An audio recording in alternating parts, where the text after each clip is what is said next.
It's like they did perfectly well without it. Maybe science is fatal. I mean, it could easily be fatal.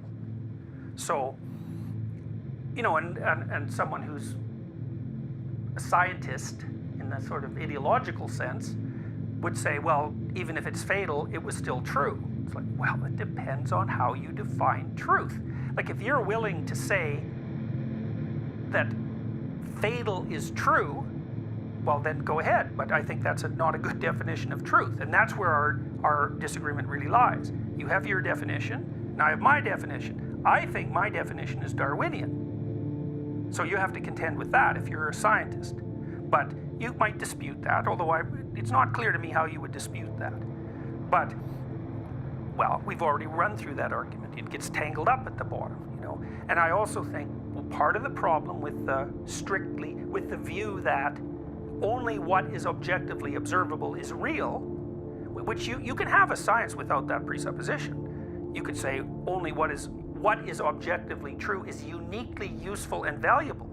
But it's, you know, it's part of a bunch of things that are uniquely useful and valuable. But let's not discount it. It's also dangerous, so we got to keep an eye on it, you know.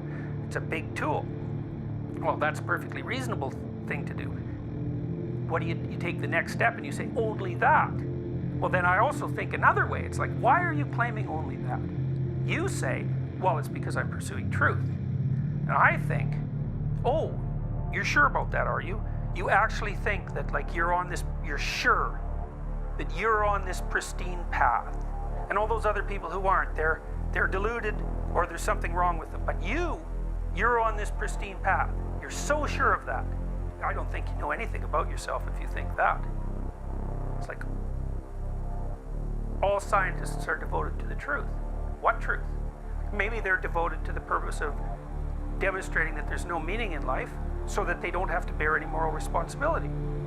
It's like, why not that? Oh, well, we wouldn't think that. It's like, well, I'm a psychoanalyst. I might think that, because whenever anybody says to me, I believe X, I think, what does it allow you not to believe?